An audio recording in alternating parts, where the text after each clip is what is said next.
आपण सर्वजण जाणताच आहात, गेल्या परवाच्या मीटिंगमध्ये मोदी साहेबांनी जी स्वतंत्र कॅबिनेट बैठक बोलवली आणि त्यामध्ये एक घोषणा केली की संपूर्ण देशामध्ये जातीनिहाय जनगणना ही करण्यात येत आहे आणि त्यानंतर संपूर्ण भारतामध्ये आनंदाची एक लहर पसरलेली आहे। आपण बघतोच 1931 साली इंग्रजांच्या राजवटीमध्ये 1931 साली जातीनिहाय जनगणना झालेली होती। त्यानंतर भारत स्वतंत्र झाल्यानंतर 1951 मध्ये ही जाती जनगणना झाली, पण त्यामध्ये ओबीसींचा समावेश त्यावेळेस केलेला नव्हता। 1931 नंतर 1951 मध्ये ज्यावेळेस ओबीसींचा समावेश केलेला नव्हता, त्यानंतर ज्या ही जनगणना झाल्या त्यामध्ये सर्व जातीय जनगणना ही झालेली नव्हती।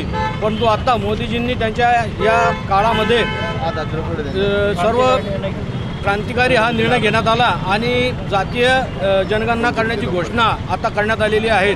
यामध्ये आपण बघतो की ओबीसींसाठी हा फार मोठा न्याय यामुळे मिळेल, कारण कोर्टाने देखील आदेश केलेले आहेत की जनगणनेच्या आधारित जर हे जनगणना झाली जातीनिहाय तरच आपल्याला आरक्षणाची मुदत वाढवता येईल आणि त्यामध्ये ओबीसींची आपल्याला मर्यादाही वाढवता येईल। त्यामुळे ओबीसींसाठी हा फार मोठा महत्त्वाकांक्षी क्रांतिकारी निर्णय मोदीजींनी हा घेतलेला आहे आणि त्यांच्या मंत्रिमंडळाचे त्या निमित्तानं मी हार्दिक आभार मानतो। संपूर्ण भारतवासियांचेच नव्हे तर आमचे भारतीय जनता पार्टी, त्याच पद्धतीने जामनेर तालुका आमचे भारतीय जनता पार्टी, जामनेर शहर, तसेच माननीय मंत्री नामदार गिरीश भाऊ महाजन, त्याच पद्धतीने मी यांचंही आभार मानतो किंवा फडणवीस साहेब, सर्व जे काही भारतीय जनता पार्टीचे कार्यकर्ते आहेत, पदाधिकारी आहेत, त्यांच्या वतीनं मी मोदींचा हार्दिक आभार मानतो। त्यांच्या क्रांतिकारी निर्णय आपण बघतात, अनेक विविध क्रांतिकारी निर्णय आता सध्याच्या या क्षणी भारत कोणत्या मोडवर आहे